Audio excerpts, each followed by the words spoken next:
So before you had to move on your own, it never really hit you too much that you had a child. Like, no, you didn't have too many responsibilities. It was always, you know, I guess my mom wanted better for me than she had for herself. My mom had her baby at 16 and my grandma had her baby at 15. So this has been something in your family that this has been the, what you call it, the general... The generation curse. Generation curse, yeah. So yeah, this summer, me and Alexia went to colleges, and on the way back from East Carolina, one of the colleges I visited, me and Alexia started having a conversation, and she was telling me how she felt as if she missed out on certain things because of the decisions she's made in her life. So what are some of those decisions that you were talking about? I missed out on a lot as a teenager as far as going to college or anything because I got pregnant when I was 16. And from when I got pregnant on, it was just like, you know, a responsibility that I had to, you know, that was basically took over my life all at once. It took over, you said it took over your life. Yeah. That's dramatic to say. Why you say it took over your life? Because of my baby, you know, he took over my life. Like, now you have somebody in your life that you have to take care of, you know, besides, you know, at the end of the day, that's your baby. It's nobody else's baby. You made the decision to have the baby. Well, you kind of, I've been being around you a lot.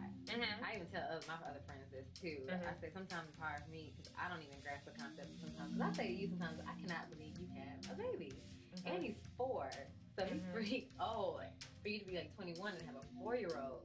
So sometimes I say to people that like, dang, Alexa's my best friend, but I forget that when I want to go out, we can't just get up and go. Alexia has to find a babysitter first. Exactly. And do all those things. And like I always tell you when you say that, Cameron has always been here. I don't see how you can't see me with a child that you see every time you see me. Yeah, and I've never known you without a child. But sometimes it's just amazing to me that you have one. Yeah, because I have support. Because if I want to go do something, you know, it's always, you know, I can always ask somebody to keep them. But it's not always that easy. It's not always that easy, you know. It's become challenging lately. But, you know, from the beginning it was very easy, you know. I was still running with the crowd, still doing everything that I need to do because I had the support because Cameron was the only baby in the family. So it wasn't hard for him to have a babysitter. But the older he got and the badder he got, that's when it got to the point when it was hard to get a babysitter. And then the older he got, that's when he started just to be with you. He wasn't. Yeah, and when nobody else was like, oh, keep your baby. You know, he acted up, see him act right in church. You gotta keep your own chat. So. Okay, and I was talking to you too because you said, because it was just when you were a teenager and you first had him, you said you and your family took care of him most of the time. So you said you pretty much don't even remember raising him. I really, but my memory is very thin when it comes to when Cameron was a small child. You know, I remember going out with my friends, but all I remember is calling and saying, I needed you keeping Bam this weekend, or, you know, anything. I don't remember having to actually keep him when he was that young. My memory comes more from, you know, now. Yeah. You had to be on your own. Yeah, when I was on my own with him. So do you ever feel that? Do you ever feel a certain way? Now For not being there as much.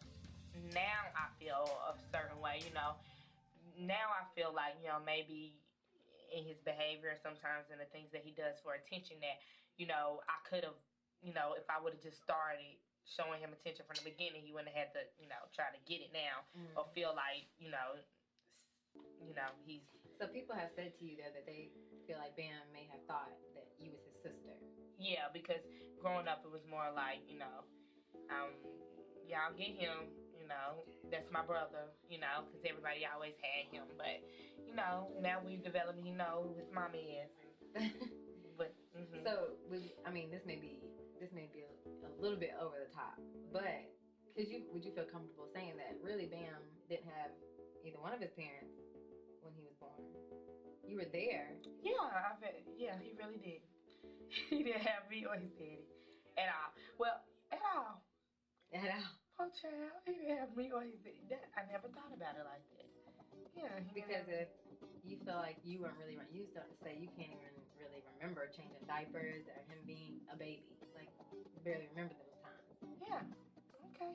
So you feel like it's safe to say that he didn't have... It's safe to say that he didn't have either one of his parents.